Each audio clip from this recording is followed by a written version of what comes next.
Hello, listeners. If you've enjoyed these narrations, please click on that like and subscribe button. I found a weird book, and now I might be in danger. Okay, so I have a bunch of junk in the basement that needs to be organized. Free time is a luxury I don't often have, but there were a few hours I could spare and decided to cash them in on this. Everything was going fine, and the minutes ticked by quite fast. It was nearing 7 p.m. and most of the boxes had been rummaged through, their contents segregated into keep and toss piles. It even felt nice to see the small room appear spacious with less stuff cramped in there. I only had an hour before I had to leave for work, a late night pet sit a couple miles down the road. It's a side hustle, so I told myself I'd go through one more box and then call it quits. And there wasn't anything particular about the box I chose, just that it was nearest to me and not taped shut, which I thought was odd at first glance since I always tape my boxes closed. But I figured I had opened it on one point and forgot to reseal it. My brain a scrambled eggs most of the time. As I unpacked what was inside, old stuffed animals from when I was a kid, destined to move from house to house with me because I have a strange abandonment issue at the mere thought of getting rid of them. Carefully putting everything into the keep pile, I noticed a book at the bottom of the box. The ashy hardcover was blank, no title, no author, nothing. It was strange that a book would be in a box full of toys. I wondered why I hadn't packed it with my other books. Nonetheless, I picked it up and inspected it. Peculiar bare appearance, trying to remember when I had even bought it. The pages were cream colored, thick, not out of the ordinary for a book, and like the cover, there was no title, no author, not even a copyright statement on the inside. Curiosity kills my better judgment on a good day, so I flipped to the first page. Written in and at the center was a 2-line stanza. Ignore the knocking at your door. Keep the light on and it'll stay away. Now I didn't think anything of the prose. It's a book, you know. Stories are stories, and I'm a fan of horror stories anyway. What struck me was the chosen font, or lack thereof. It looked more like someone had used their fingernail to engrave each letter into the page. The lines varied in thickness, their lengths were uneven, and the ends were jagged. I ran my finger over the sentences, half expecting there to be divots as if the words were truly carved by hand. But in spite of its rough, unsettling appearance, its surface was as smooth as the rest of the page. I followed to page 2. The next stanza was written in the same font with the same format. You'll hear a familiar plea and scream and cry. Don't give in. It continued like this, these strange, short stanzas on each page, all in the same scratchy font. Don't search for it. It has already found you. There's no use hiding. It knows where you are. The day is your friend, for shadows reside only in the dark. Then something faint at first caught my ear and stopped me short of going to page 6. That was when my dog started to bark. In a rush, the book came with me on my journey upstairs, following the sound that grew louder and clearer the closer I trod. Someone was at the door, knocking in a succession of 3 with a brief pause between each set. My Yorkshire Terrier, Scout, was already there, barking and growling, tail and ears erect, small body shaking. The sound became abrasive the longer it went. I hurried over and flicked the porch light on, but when I opened the door, the mudroom, now bathed in a yellow glow, was empty. I contemplated opening the outside door and settling a peek through the glass. No one was there. Everything went silent. I closed the door and turned off the light. Scout had quieted, so I assumed all was well. Both she and I took leave on the couch. Only my eyes were glued to the book in my hands. I went to page 6. Once you let it in, it'll never leave. Don't. The knocking arose again, and my head snapped towards the door, Scout growled. Like before, I turned on the porch light. The knocking ceased, and when I checked the mudroom, again nobody was there. This time I went outside. I even hollered, but nobody answered. Nobody revealed themselves. I went back in and shut the door and turned off the light. I didn't make it back to the couch before a high-pitched whine stole my attention.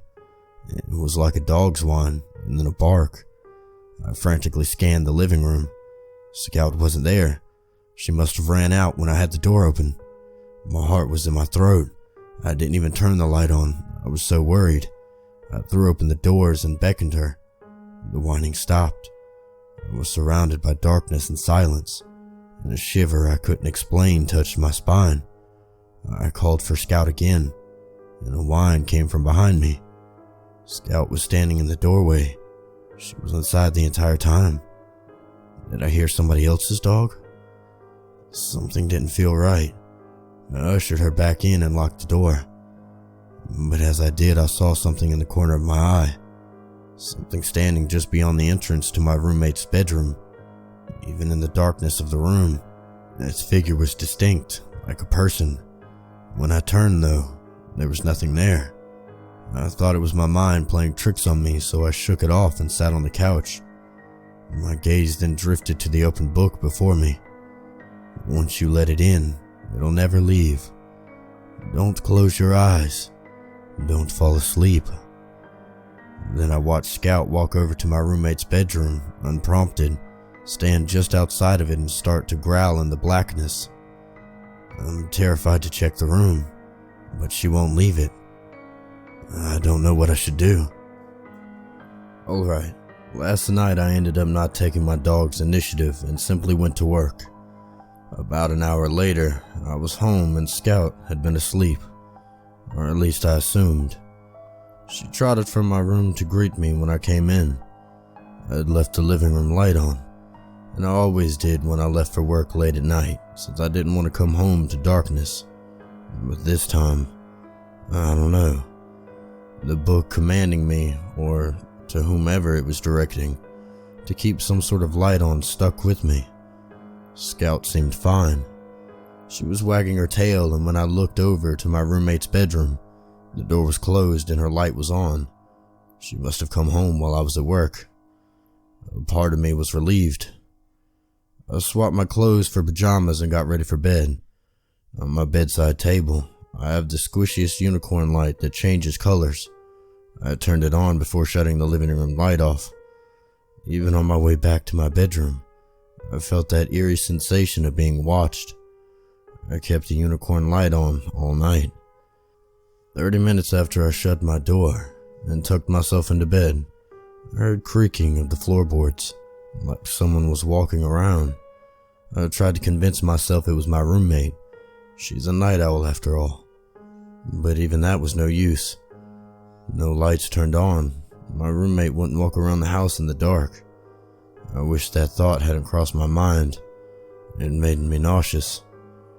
I clenched my eyes shut, repeating that it was nothing, like a mantra to myself, and almost fell asleep until another creak right outside the room was too loud to ignore. Scout started to growl and mooed from under the comforter. Her eyes locked on the door, and I fought the urge to follow her gaze. I barely got any sleep. Every sound woke me up, and Scout was on high alert. At one point, she turned her attention to the window, and I had to just cover my head with the blanket to pretend she wasn't doing what she was doing. The immense weight off my shoulders when the sun finally rose was immeasurable. However, my body was strangely fatigued. It wasn't terrible, but my limbs were sore, heavy, as if I had gone to the gym for hours that day before. I was lightheaded, almost dizzy. I've missed many nights of sleep in my college days and from being immersed in video games, but I had never been this tired. My mental capacity from whatever was going on must have been at an all-time low. Thankfully, I had the day off from my full-time job and only had a few pet sittings later in the afternoon. I tried to keep my mind off yesterday and spell out the chores I wanted to get done. This happened about 40 minutes ago. I decided to do some laundry The machines are in the basement. No big deal. There are plenty of lights, including the one hanging above the machines. I put in a load and made my way back upstairs. I flipped the light switch off, but as I turned around to shut the door, I glimpsed the foot of the staircase. There was a silhouette standing there. I didn't allow myself any time to take it in. A gasp caught in my throat, and I turned the light on faster than I registered what I was even seeing. When the light shone, the figure was gone, like it was never there. A featureless human figure doused in black, a shadow distinct enough against the darkness to drown me in a cold stillness. I left the light on after that. I sat on my couch collecting my thoughts, still plagued with the intense exhaustion from a no-good night's sleep. That stupid book was in front of me, open to page 6, exactly where I'd left it. But I was stupid enough to keep reading. Why? I can't tell you. Morbid curiosity. The will to make myself believe it was just a book and nothing more, maybe. Well, I don't know whether this is a sick joke, an actual horror story someone wrote to mimic a child's tale, or what. When it has caught you, praying won't help. You'll never see the light of day again. I had so many questions while I read the book. What's the it the book refers to? Why does it seem like it's speaking to me? I've never read a book like this, but each page is formatting the same as the last. There are 15 pages altogether. There's nothing you could do to get away. There's nowhere to go that it won't follow. And the shadow will remain in yours. The closer it creeps, the weaker you'll become. Scout barked then. I looked over at her, and she was just staring at the basement door, peering through the gap between it and the floor. I left the light on. I did.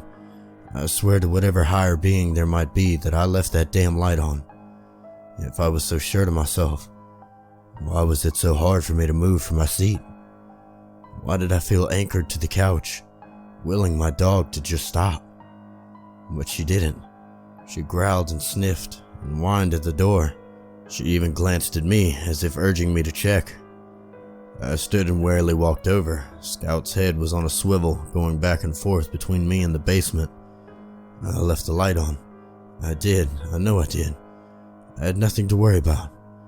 Why was I so scared? There couldn't be anything down there. It was just a basement after all. I was down there not long ago doing laundry, like any other day. I turned the knob. A terrible, paralyzing shiver coursed through me, and I opened the door.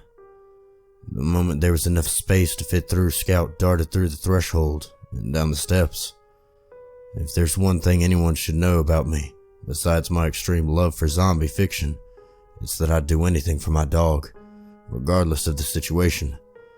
I chased after her without so much as a second thought, despite fear nipping at my skin. Though it was subdued once I realized I did in fact leave the light on. I was in the main space that doubled as the garage. Now the light isn't the brightest by any means, but it gets the job done. Or so I thought anyway. Before any of this started, I called for Scout, making kissing noises. All I could hear was the washing machine's spinning cycle. After another attempt at recalling my dog, she came running from the back room, tail tucked, ears flat. She ran right past me up the stairs with no acknowledgement of me whatsoever. The back room wasn't used for anything. It was full of cobwebs, dust, and old kitchen appliances my landlord discarded there for safekeeping. It was also the only room in the basement whose light didn't work. I couldn't see anything beyond the doorless entrance, but I felt like a child terrified of the monsters in the dark. Monsters our parents insisted weren't real. The ones in the closet, under our bed, in the corner of the room the glow from the nightlight couldn't reach. A few moments later I let out a breath. Nothing was there. Monsters aren't real. I pivoted my way back up to the stairs, only for 3 soft knocks to stop me in my tracks. I looked over my shoulder, waiting, biting my lip. There were 3 more knocks, undeniably coming from the back room. I didn't wait a second longer. I ran up the stairs faster than the warmth drained from my cheeks and slammed the door. I'm currently sitting against that door, knees up to my chest, typing on my phone. Scout's on the couch hiding under a throw blanket. The knocking won't stop. Sets of 3 with a pause between each, just like yesterday. Monsters aren't real. That stupid book is just getting to me. Like a horror movie that leaves you too afraid to go to the bathroom because the entire house is dark.